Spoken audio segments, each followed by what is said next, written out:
The reason I'm coming over here is to show you this tree.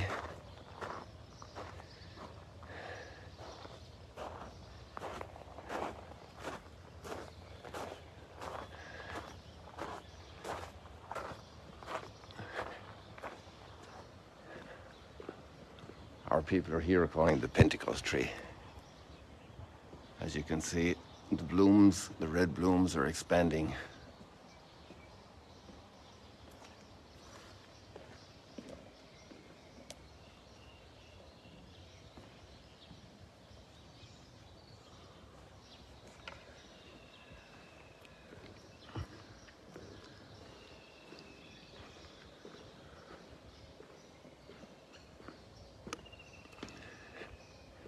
Ponciana can have different colors. The one behind it is yellow, but it comes about a month later.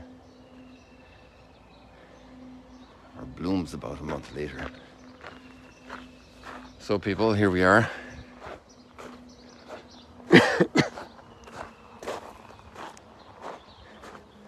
We've got quite strong words in the scriptures today. Maybe it's kind of a medicine we need.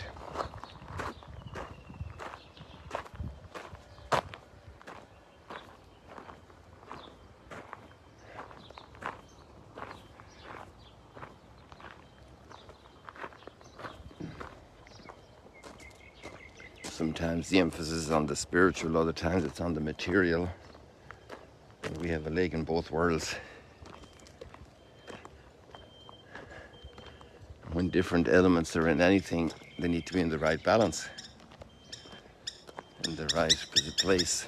Otherwise there's disorder, and disorder can produce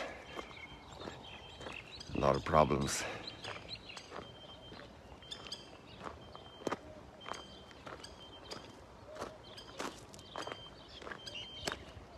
I remember as a child I was fascinated by the thought of alchemy and learning then the basics of physics and chemistry.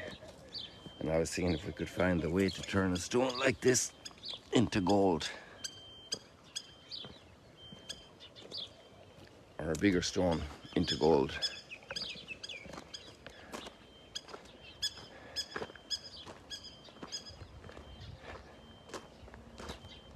Imagine this size stone to turn it into gold. And it's just a stone. Now, nobody would be much the poorer if this stone was taken away. But it was turned into gold. Imagine how rich a person would be. Or just turn one of these trees into gold. And you have the fable of the Midas touch. Humanity is wondering how to transform the material things that are, in a certain sense, very passing. Although some things look like they're permanent, like these mountains and hills, how long they're there, who knows. This tent is very fragile, but it's holding up in the wind still, lots of very strong wind in the cool of the evening.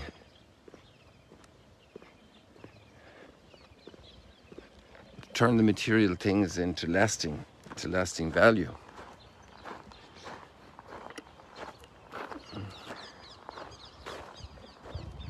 And Pope Francis has a very interesting comment. He mentions, ironically, from time to time, that the hearse on the way to the graveyard is never seen with a tow trailer behind it with all the things the person had. You take nothing with you when you go. Famous line, you know. We take nothing with us. It's all gone. But all that wealth that we did have can be turned to gold.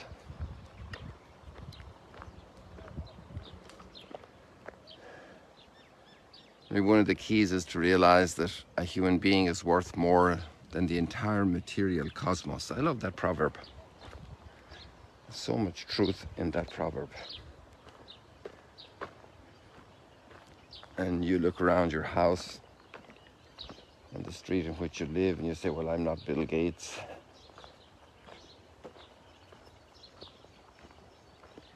But maybe There's an elderly person in a chair, can't get up too much anymore. Maybe there's a little baby on the way, or a little child with a cold, or even with a terminal disease. And that person is worth more than the entire material universe. Not just the athlete, not just the Olympic champ, not just the Nobel Prize winner, not just the sports trophy person, not just the child with the beautiful smile. With every person, any person, each human being is worth more than the entire material universe.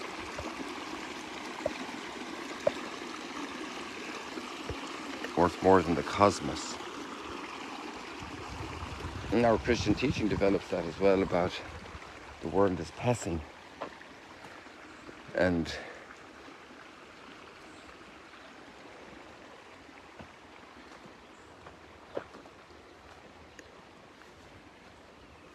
we can't hold on to it. And some things pass very quickly, you know. It's easy to comment about how COVID changed everything. An economic bust. The famous depression almost 100 years ago, and so many others since then.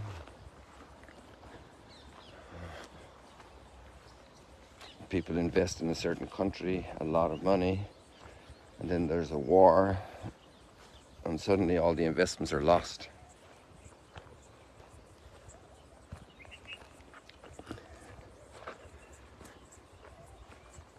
And actually, the material things can become a terrible burden if there's a lack of justice.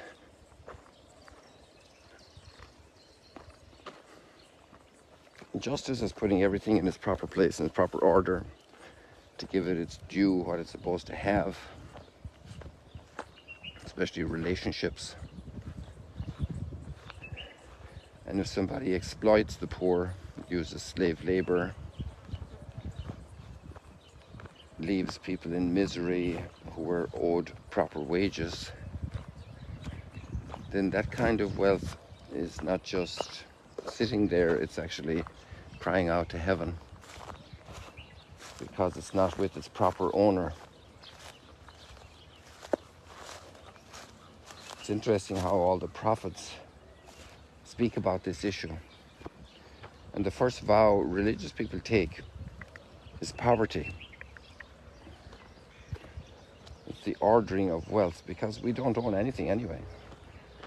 We can lose everything. We could try to insure it, try to get a good lock and a good key, a good password, a good trademark that's registered that people can't abuse, get title deeds to the property so that I have something to defend myself if there's a court case, if there's a dispute. Make sure you have your title deeds. You know, all those measures we take to protect, to hold, to secure security. Security guards. In some countries it's a whole business because of the insecurity. And then if there's a corruption of the security guards, it might get stolen anyway.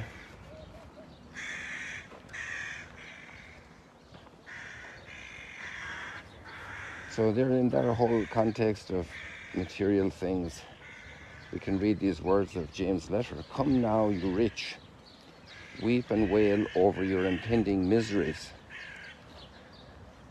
And it's very tough, you know, for example, political revolutions, and people lose their castles and their properties, their vast domains.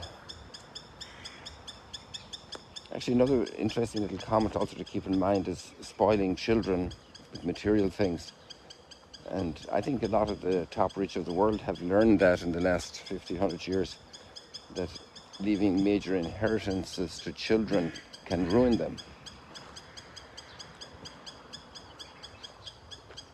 Because they take their focus off work, which is an amazing therapy for the human being, amazing gymnasium of virtues, to go to work and to work with others, to work humbly alongside others,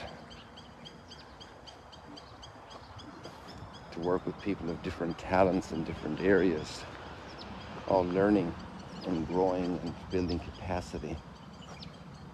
This is a wonderful school of humanity and of life. Work forms character, hard work in difficult circumstances.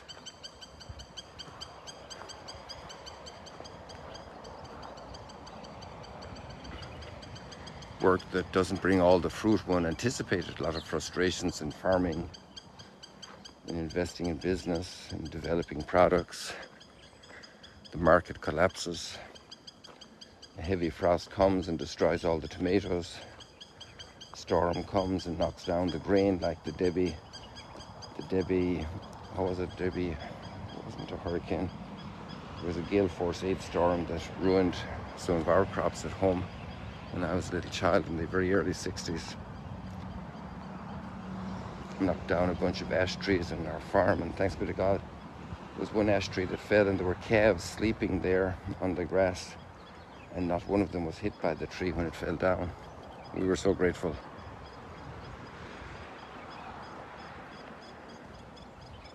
So by giving wealth irresponsibly to children,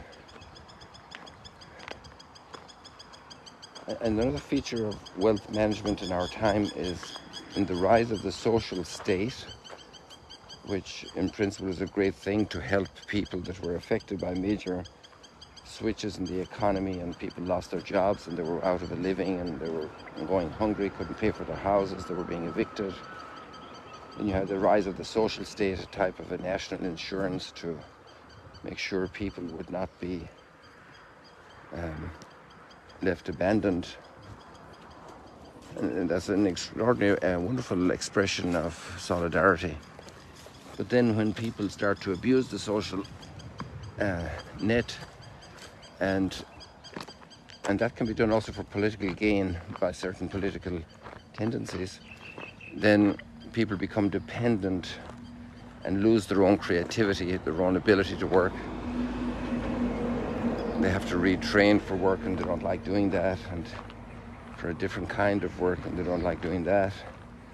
And then anyway they can get paid by society and they don't have to earn, and then there's a great decline in the human spirit. So all of these things is a very complex reality. It's not easy to give an immediate solution. It's maybe easier to see the major principles, that we should work, that we should earn, that we should be in solidarity with others. I'm my brother's keeper.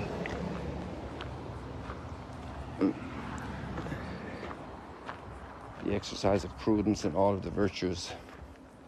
Come now, you rich, weep and wail over your impending miseries. Your wealth has rotted away.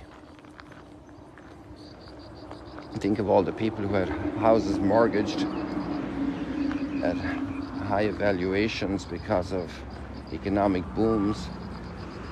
Suddenly a bust comes, like the e-bust came around the year 2000, and huge swaths of the population lost all their properties. They couldn't pay their mortgages. Their business went down. They lost their jobs, high-paying jobs. They were gone. Your wealth has rotted away. Your clothes have become moth-eaten. Your gold and silver have corroded.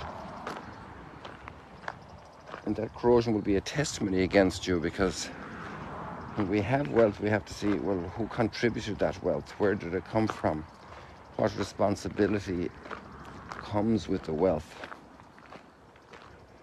How can I develop and invest these resources to be a blessing for others? We remember that wonderful line we had there a couple of weeks ago. Well, I think it was at Paul's letters, where we also work to provide for the needy. And that's basically, first of all, what every parent does, to provide for the children, to provide for ailing parents, to provide for a sibling that has Down syndrome. All of these things help us become very noble people, develop our humanity.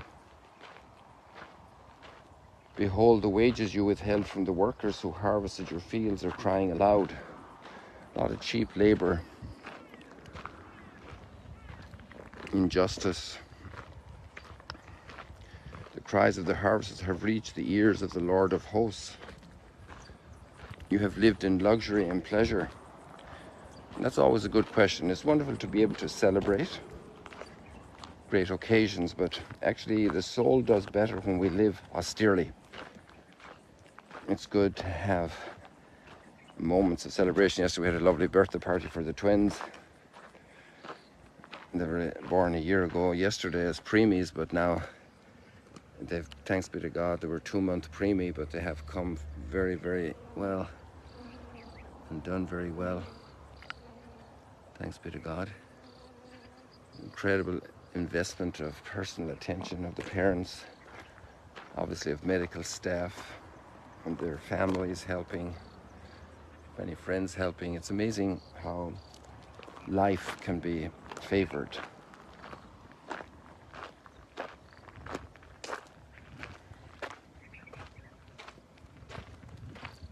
This is a very tough line.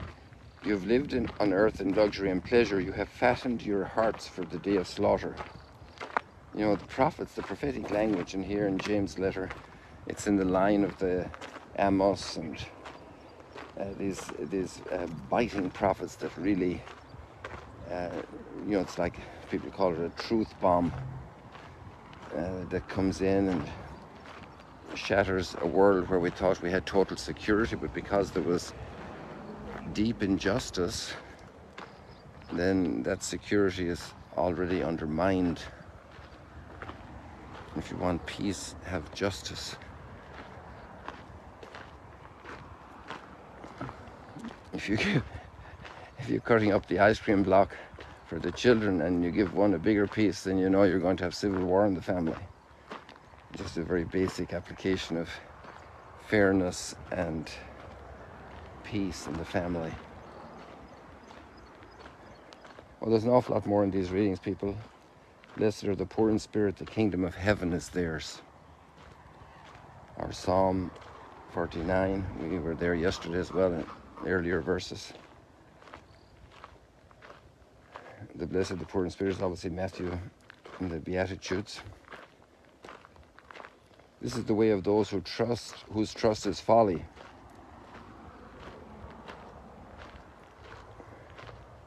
Quickly their form is consumed, the netherworld is their place. Fear not when a man grows rich, and the wealth of his house becomes great, for when he dies, he shall take none of it. And though in his lifetime he counted himself blessed, they will praise you for doing well for yourself.